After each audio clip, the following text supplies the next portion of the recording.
नमस्कार दोस्तों, bye study app पर आपका हार्दिक अभिनंदन है। तो हम पढ़ रहे थे महिला और बच्चों के खिलाफ होने वाला अपराध, जिसमें हमने लास्ट में पढ़ा था कि महिलाओं को क्या-क्या अधिकार दिए गए हैं, राष्ट्रीय महिला आयोग क्या है, राज्य महिला आयोग क्या है, राष्ट्रीय महिला नीति क्या है, राज्य महिला नीति क्या है, कौन-कौन से महिलाओं के लिए हेल्पलाइन नंबर जारी किए गए हैं। ये सारी चीज़ें हमने लास्ट क्लास में पढ़ा था। अब हमारी क्लास होगी थर्ड, जिसमें हम बताएंगे कि कुछ अन्य आईपीसी की धाराएं जो मैं आपको बता देता हूं। तो सबसे पहले हम आईपीसी की धारा 29, आईपीसी की धारा 29,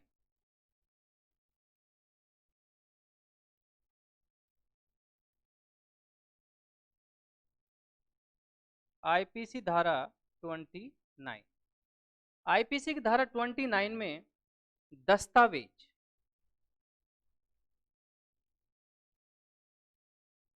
दस्तावेज, दस्तावेज शब्द को परिभाषित किया गया है कि दस्तावेज डॉक्यूमेंट्स होता क्या है। तो आईपीसी की धारा 29 में किसको परिभाषित किया गया है? दस्तावेज को। आईपीसी की धारा 29A, इसमें इलेक्ट्रॉनिक अभिलेख, इलेक्ट्रॉनिक अभिलेख जो इलेक्ट्रॉनिक दस्तावेज हैं उनको परिभाषित किया गया है।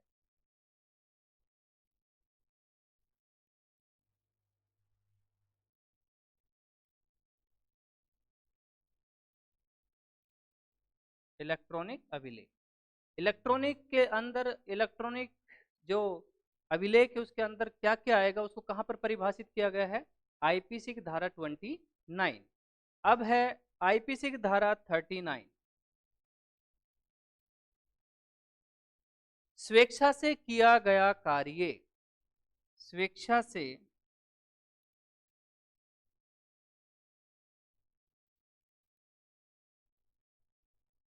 किया गया कार्य,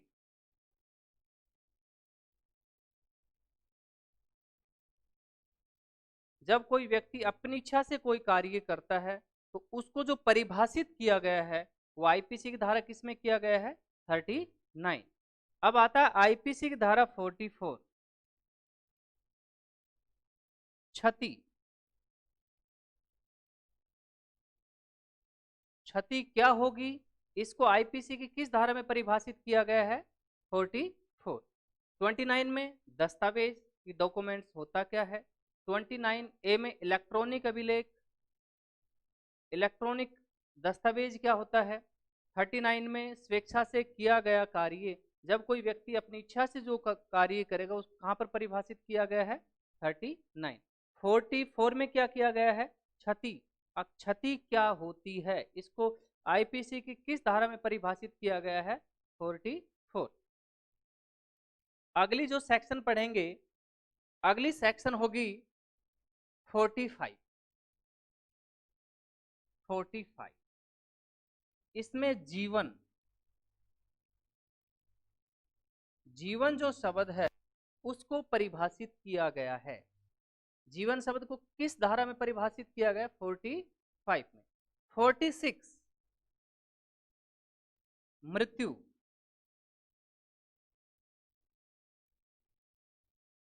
मृत्यु जो शब्द होगी, जो मृत्यु जो शब्द है उसको कहां पर परिभाषित किया गया? आईपीसी की धारा 46। 44 में क्षति क्या होती है, 45 में जीवन को परिभाषित किया गया है, और 46 में क्या किया गया है? 46 में किया गया है कि मृत्यु शब्द को परिभाषित किया गया है। अगली जो धारा होगी वो होगी 52, सेक्शन 52, सद्भावना पूर्वक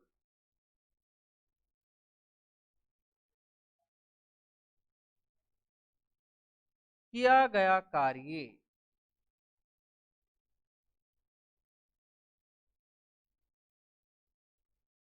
जब कोई व्यक्ति सद्भावना पूर्वक कोई भी कार्य करता है तो उसको कहां पर परिभाषित किया गया है? 52 में। ये मान लो कि कोई डॉक्टर है, उसने किसी मरीज का इलाज किया और इलाज के दौरान मृत्यु हो जाती है मरीज की, तो ये नहीं है कि डॉक्टर ने उस मरीज की हत्या की है या मर्डर किया है या उस व्यक्ति को मार दी, क्योंकि उसकी भावना कैसी थी, सद्भावना पूर्वक। उसका काम था कि अपने प्रॉपर तरीके से अपना फुल एफर्ट्स करते हुए उन्होंने उस मरीज का क्या किया, इलाज। तो सद्भावना पूर्वक किया गया कार्य को किस आईपीसी में परिभाषित किया गया है, 52 में। अब हम पढ़ेंगे धारा 120 सेक्शन 120। इसमें है आपराधिक षड्यंत्र की परिभाषा। आपराधिक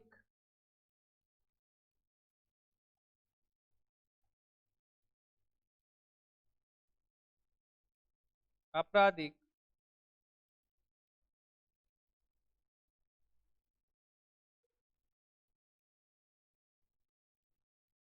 आपराधिक षड्यंत्र, आपराधिक षड्यंत्र।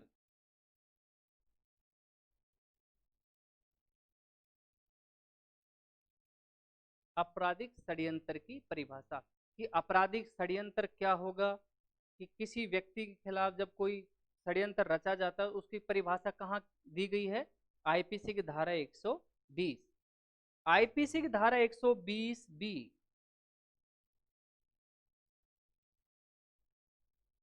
आपराधिक षड्यंत्र के लिए सजा, आपराधिक षड्यंत्र के लिए सजा, आपराधिक षड्यंत्र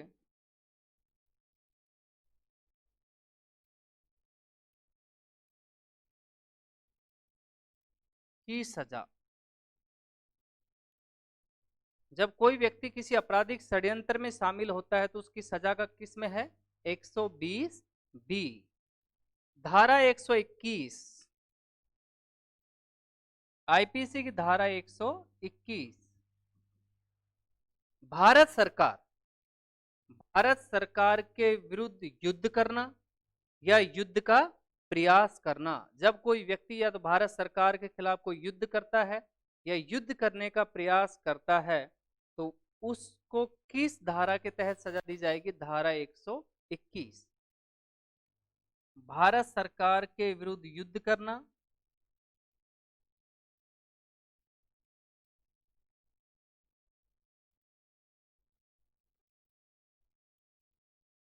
युद्ध करना या युद्ध का प्रयास करना,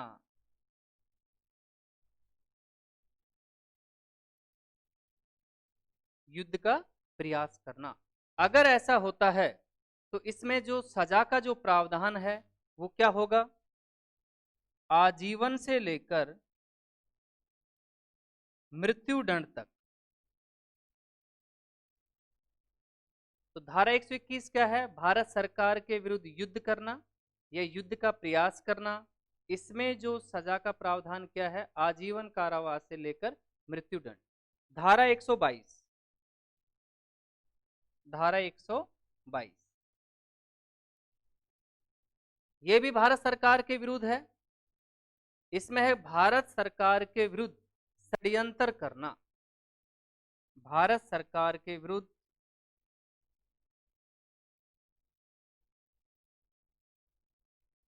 भारत सरकार के विरुद्ध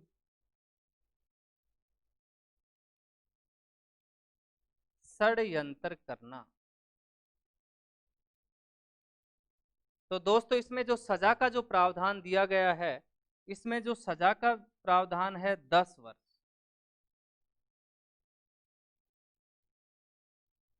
यदि आप भारत सरकार के खिलाफ युद्ध करते हैं या युद्ध का प्रयास करते हैं तो सजा क्या होगी, आजीवन से लेकर मृत्युदंड तक। यदि आप भारत सरकार के विरुद्ध युद्ध करने का षड्यंत्र रच रहे हैं या युद्ध करने का षड्यंत्र कर रहे हैं या साजिश रच रहे हैं तो उसमें सजा का प्रावधान क्या होगा, 10 साल। युद्ध किया, आजीवन से मृत्युदंड। षड्यंत्र कर रहे हो तो सजा का प्रावधान क्या होगा, 10 साल। अगली जो हमारी धारा होगी 124 ए, धारा 124 ए,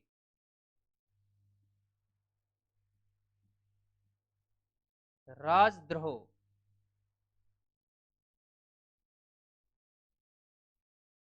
देशद्रोह, जिसको क्या बोलते हैं, देशद्रोह।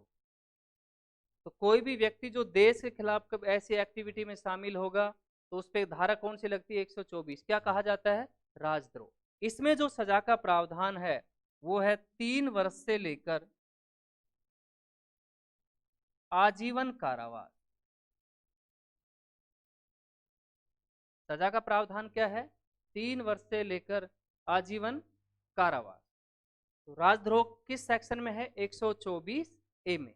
क्या है, जब आप किसी भी देश के खिलाफ कोई भी ऐसी एक्टिविटी करते हो तो आपको कौन सी धारा लगेगी, 124 से। सजा क्या होगी, 3 वर्ष से लेकर आजीवन कारावास।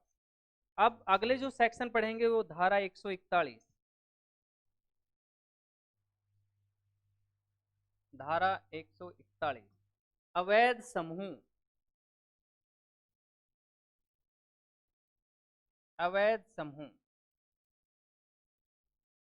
जब सरकार ने किसी चीज को या किसी भी संगठन को या किसी भी समूह को अवैध घोषित कर दिया, उसके बाद लोग इकट्ठे होते हैं तो धारा कौन सी लगती है, धारा 141। उसके बाद धारा 142। धारा 142 में है विधि विरुद्ध, कानून के विरुद्ध।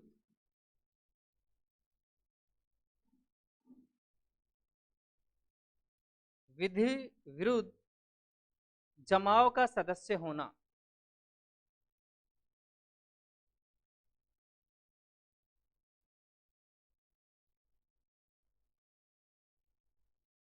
जब सरकार ने कह दिया कि कोई भी जमाव, लोग इकट्ठे नहीं होंगे, उसके बाद जब कोई व्यक्ति उस जमाव या उस संगठन में शामिल होता है या उस समूह में शामिल होता है तो धारा कौन सी लगेगी, 142। धारा 143, या तो कोई अवैध समूह है या कोई व्यक्ति विधि विरुद्ध जमाव का सदस्य उसमें शामिल होता है तो उसमें सजा का प्रावधान। इन दोनों सेक्शन जो सजा का प्रावधान है वो किस में है, धारा 143, सजा का प्रावधान। सजा का प्रावधान, इसमें जो सजा का प्रावधान होगा वो क्या होगा, 6 माह।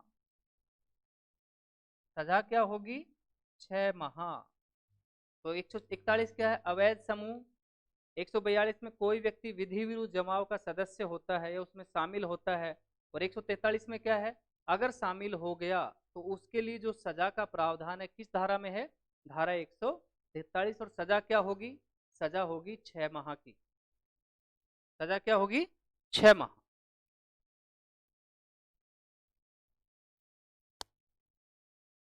सजा का प्रावधान क्या होगा, 6 माह।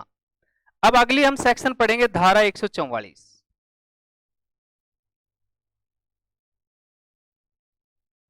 धारा 144, घातक हथियार के साथ किसी जमाव में शामिल होना। घातक हथियार के साथ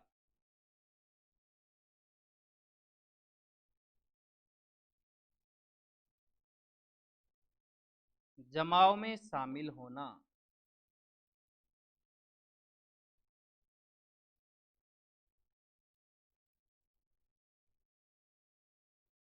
ये मान लो सरकार ने आपको कह दिया कि आप कोई भी जमाव नहीं करेंगे, लोग इकट्ठे नहीं होंगे, उसके बाद आप धारदार हथियार लेकर या कोई भी खतरनाक हथियार लेकर उस समूह में शामिल हो जाते हैं तो उसमें जो सजा का जो प्रावधान है धारा किसमें है, 144 में है। इसमें सजा क्या होगी, कम से कम 2 वर्ष। सजा क्या होगी, 2 वर्ष। अगर बिना किसी धारदार हथियार के शामिल हो रहे हो सजा क्या होगी, 6 माह। अगर घातक हथियार के साथ शामिल हो रहे हो तो सजा क्या होगी, 2 वर्ष। धारा 145, धारा 145, धारा 145 कहती है यदि सरकार ने आदेश दे दिया कि कोई भी जमाव इकट्ठा नहीं होगा या कोई भी व्यक्ति एकत्रित नहीं होगा, उसके बाद फिर शामिल होते हैं तो उसमें भी सजा का प्रावधान क्या है, 2 वर्ष। तो 145 क्या कहती है, आदेश के बाद भी जमाव में शामिल होना, आदेश के बाद भी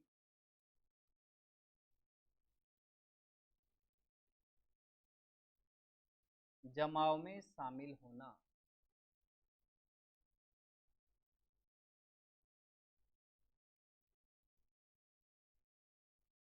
सरकार ने आदेश दे दिया कोई भी व्यक्ति जमाव में इकट्ठा नहीं होगा, उसके बाद फिर लोग शामिल होते हैं, तो इसमें जो दोस्तों सजा का जो प्रावधान है वो क्या होगा, इसमें सजा का प्रावधान होगा 2 वर्ष। सजा का प्रावधान क्या होगा, 2 वर्ष। धारा 144 धारदार हथियार के साथ जमाव में शामिल होना, 145 आदेश के बाद शामिल होना, धारा 146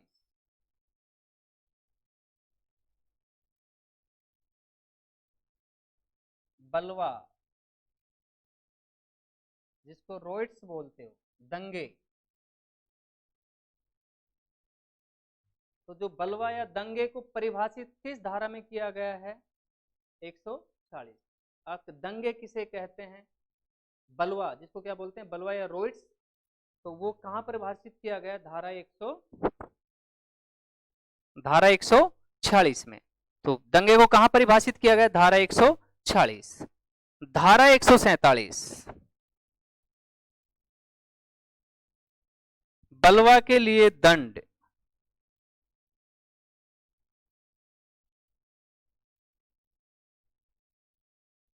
दंड या सजा। जब कोई व्यक्ति बलवा या दंगे में शामिल होता है तो उसके लिए सजा का प्रावधान किस धारा में किया गया, धारा 147। और इसमें जो सजा का प्रावधान है दोस्तों वो कितना है, 2 वर्ष। सजा का प्रावधान क्या है, 2 वर्ष।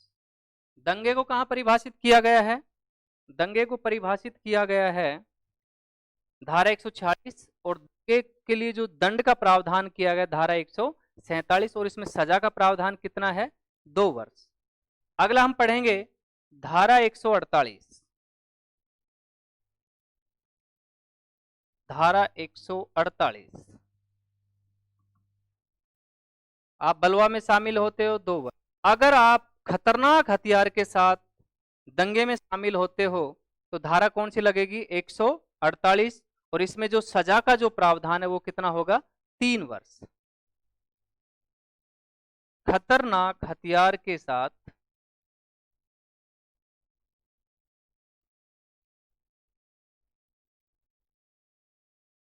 बलवा में शामिल होना,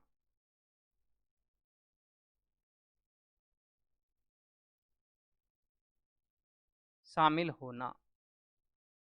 अगर व्यक्ति खतरनाक हथियार के साथ दंगों में शामिल होता है तो धारा कौन सी लगेगी, 148। इसमें सजा का प्रावधान क्या है, 3 वर्ष।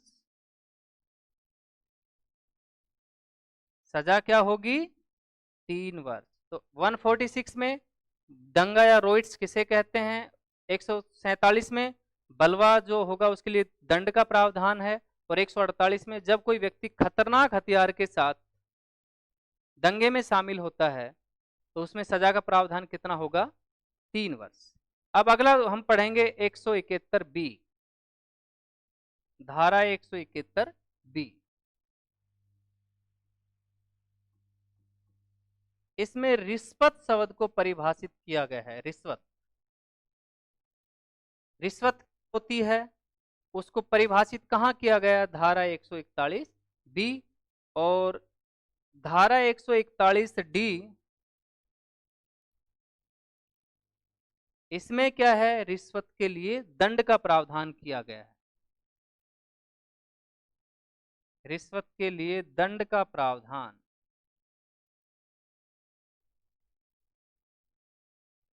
रिश्वत के लिए दंड का प्रावधान, और इसमें सजा कितनी दी गई है, 1 वर्ष। सजा क्या होगी, 1 वर्ष। तो रिश्वत को परिभाषित कहां किया गया है, रिश्वत को परिभाषित किया गया है धारा 141 बी, और रिश्वत के लिए जो दंड का प्रावधान है वो धारा 141 डी में। अब अगली धारा सेक्शन पढ़ेंगे, सेक्शन 191, झूठी गवाही देना।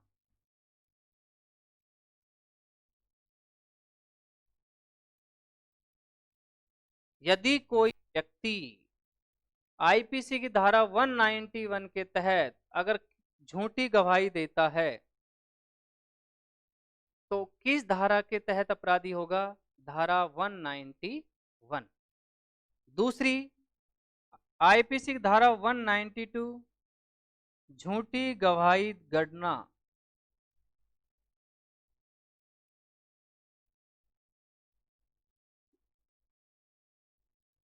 एक 91 में क्या है? झूठी गवाही देना, और 92 में क्या है? झूठी गवाही गढ़ना या झूठी गवाही के लिए साजिश रचना।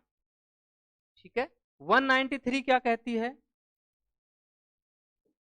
जो व्यक्ति झूठी गवाही देगा उसके लिए सजा का प्रावधान। झूठी गवाही के लिए सजा का प्रावधान।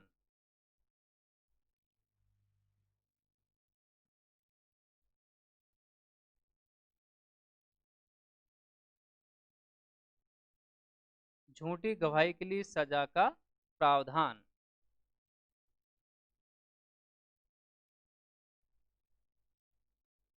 जब कोई व्यक्ति या तो झूठी गवाही देता है या झूठी गवाही को गढ़ता है तो इसके लिए सजा का प्रावधान किस धारा में है? आईपीसी की धारा 193, और इसमें सजा कितनी दी गई है? 7 वर्ष। दोस्तों सजा क्या होगी? 7 वर्ष। तो आपको इस चीज के लिए बचना है, किसी व्यक्ति के खिलाफ ना झूठी गवाही देनी है, ना कोई भी झूठा षड्यंत्र रचना है। अगर आप ऐसा करोगे तो कितनी सजा होगी? 7 साल। अगली होगी आईपीसी की धारा 201 201।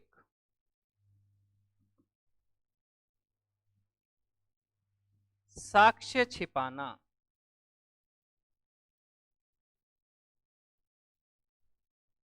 आईपीसी की धारा 201 क्या है? साक्ष्य छिपाना या झूठी सूचना देना।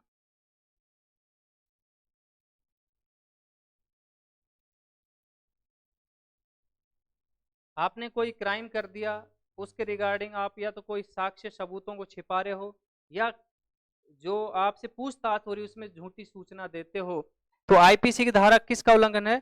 201 का। अगली जो धारा होगी 299, जिसमें हत्या शब्द को क्या किया गया है?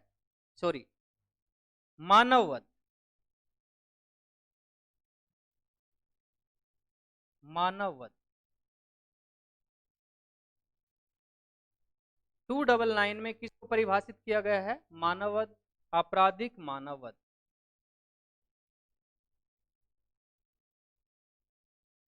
आपराधिक मानववध को कहां परिभाषित किया गया है? 299 में। उसके बाद आईपीसी की धारा 300,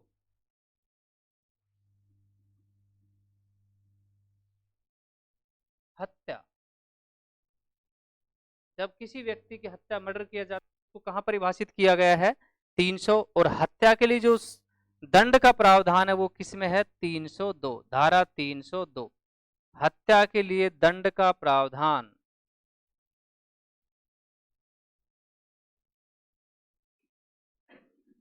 का प्रावधान। हत्या के लिए सजा का प्रावधान किस धारा में है? 302 में। तो ये आपकी कुछ धाराएं थी जो मैंने आपको बताई है। सबसे पहले हमने पढ़ा धारा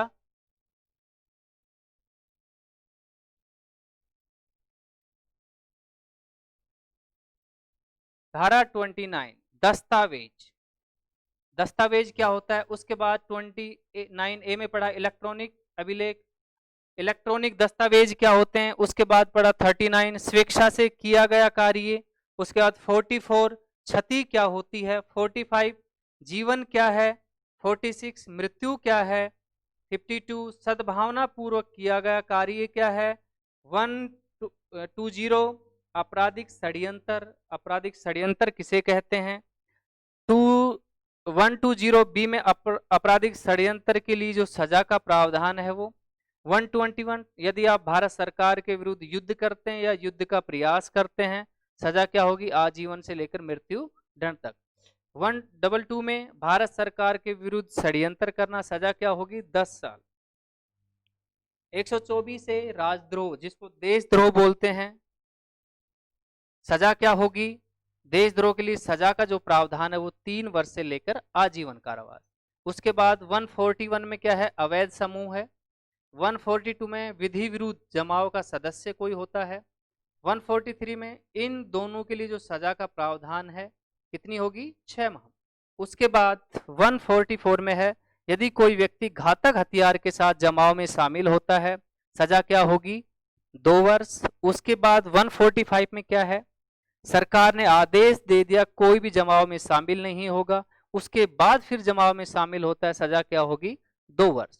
उसके बाद 146 बलवा या रोइट्स या दंगे, दंगे के लिए दंड का प्रावधान 147 में है, कितना होगा? 2 वर्ष। यदि कोई व्यक्ति खतरनाक हथियार के साथ बलवा में शामिल होता है, सजा क्या होगी? 3 वर्ष। 171 बी में किसको परिभाषित किया गया? रिश्वत को। 171 डी में रिश्वत के लिए दंड का प्रावधान कितना है? 1 वर्ष। 191 में क्या है? झूठी गवाही देना। 192 में झूठी गवाही को गढ़ना। और 193 में झूठी गवाही देने के लिए जो सजा का प्रावधान है वो कितना होगा? 7 वर्ष। अगली जो सेक्शन थी 201, जिसको साक्ष्य छुपाना या सबूत को छिपाना या झूठी सूचना देना। 299 में है आपराधिक मानववध। और 300 में हत्या। और 302 में क्या है? हत्या के लिए दंड का प्रावधान। अब दोस्तों सीआरपीसी की 2 धारा, धारा 154 और धारा 155, जिसमें 2 चीज को परिभाषित किया गया। एक होता है संज्ञेय अपराध, एक होता है असंज्ञेय अपराध। संज्ञेय अपराध व असंज्ञेय अपराध।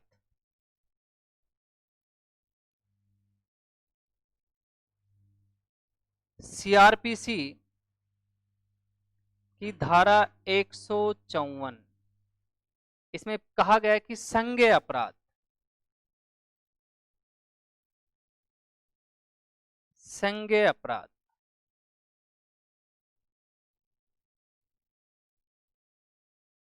और दूसरा धारा 155 है जिसमें असंज्ञेय अपराध।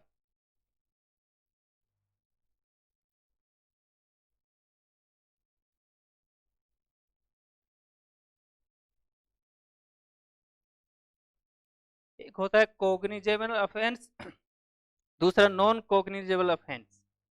धारा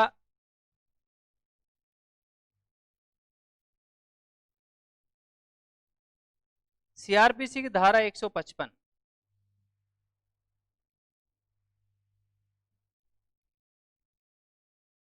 इसमें असंज्ञेय अपराध,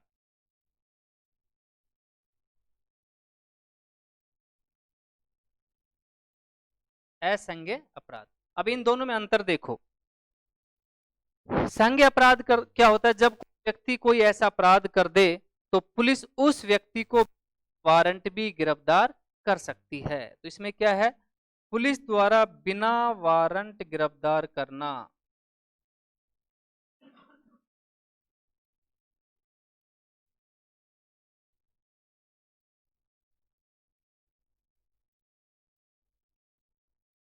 पुलिस द्वारा बिना वारंट के गिरफ्तार करना। अगर कोई व्यक्ति ऐसा कोई अपराध करता है जिसमें पुलिस बिना किसी वारंट के गिरफ्तार कर सकती है तो कैसा अपराध होगा? संज्ञेय अपराध। असंज्ञेय, जब कोई व्यक्ति ऐसा अपराध कर देता है कि पुलिस बिना वारंट के उसको गिरफ्तार नहीं कर सकती।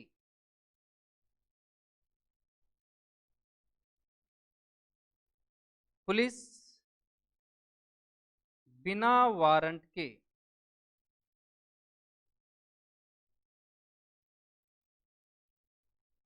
गिरफ्तार नहीं कर सकती।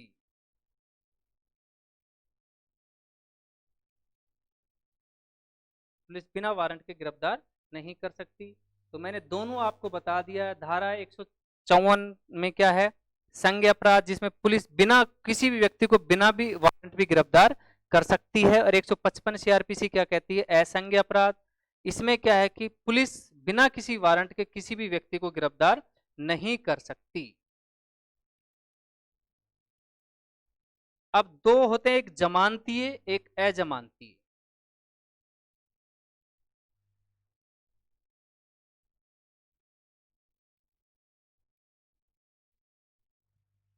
जमानती, बेलेबल।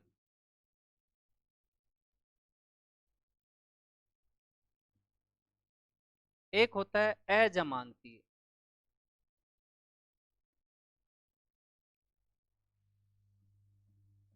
जमानती क्या होता है? जब कोई व्यक्ति किसी अपराध के अंदर जमानत की शर्त जब पूरी करता है, उस जो अपराध किया है उसमें उस व्यक्ति को जमानत मिल सकती है या नहीं मिल सकती, तो उसको जमानत लेने का अधिकार है। यदि व्यक्ति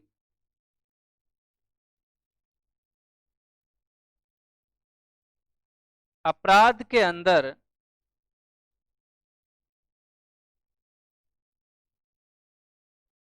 जमानत की शर्त को पूरा करता है,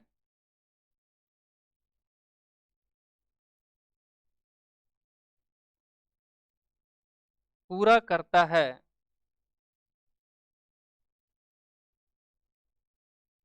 तो उस व्यक्ति को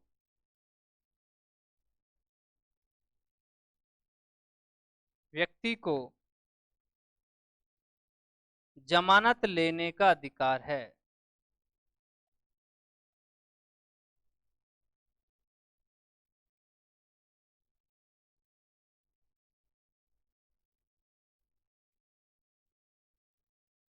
उस व्यक्ति को जमानत लेने का अधिकार है।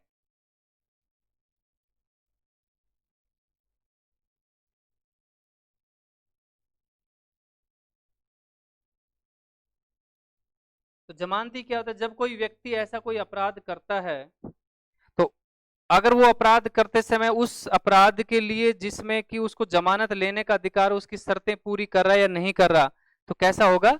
जमानतीय अखबार, जमानतीय अधिकार है। अब होता है अजमानतीय। इसमें क्या होता है कि अजमानती सारा जो न्यायालय के पास होता है, न्यायालय चाहे तो किसी व्यक्ति को जमानत दे भी सकता है और नहीं। तो इसमें क्या है? इस अपराध के लिए न्यायालय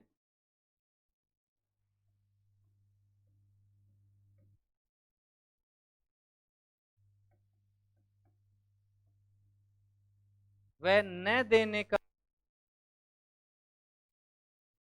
अधिकार होता है। ऐसा कोई अपराध कर दिया जो अजमानती है, तो वो डिपेंड किसके ऊपर करता है? न्यायालय के ऊपर। यह न्यायालय की शक्ति है कि वह किसी व्यक्ति को जमानत दे भी सकता है और नहीं भी दे सकता। तो ये आज हमारी थर्ड क्लास थी। अगली हमारी क्लास होगी कि कौन कौन से अधिनियम, जो आईपीसी की धाराएं जो मैं आपको पढ़ाऊंगा, कि धारा 306 क्या है, धारा 309 क्या है, ये सारी चीजें, दहेज हत्या क्या होती है, यौन उत्पीड़न क्या होता है, साइबर क्राइम क्या होता है, ये सारी चीजें नेक्स्ट क्लास में होगी। Thank you.